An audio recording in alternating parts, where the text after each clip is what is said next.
नमस्कार, सर्वांचं स्वागत आहे पालिका प्रशासनाच्या ग्राउंड रिपोर्टिंग मध्ये। आता आपण आहोत सायन पनवेल महामार्गावर। तुम्ही ही ट्रॅफिक जी बघत आहात ती पनवेलवरून मुंबईकडे जाणारी ट्रॅफिक आहे। सानपाडा जे जुनेगर रेल्वे स्टेशनच्या सानपाडा एरिया पडतो, हुंडाई शोरूमच्या समोरची मी पाहू नेरूळ पासून ही ट्रॅफिक पूर्ण जाम झालेली आहे। आणि ही ट्रॅफिक फक्त आहे की हा जो ब्रिज आहे मुंबईकडे जाणारा, तुम्ही पाहू शकता मुंबईचा जाणारा जो ब्रिज आहे तो खूपच लहान आहे आणि त्याच्यामुळे हा प्रॉब्लेम लोकांना सहन करावा लागतोय। त्याचप्रकारे हा जो ब्रिज आहे त्याच्यावर नवीन ब्रिज बनवलेला आहे, परंतु तरी त्या ब्रिजवर खड्डे पडलेले मोठ्या प्रमाणामध्ये। अवजड वाहतूक या ठिकाणी मूव्ह होते, त्याच्यामुळे सर्वच प्रकारची ट्रॅफिक या ठिकाणी होत आहे।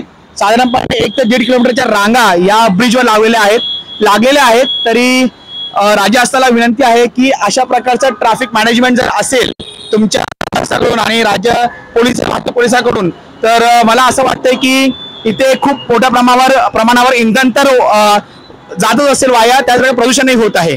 धन्यवाद।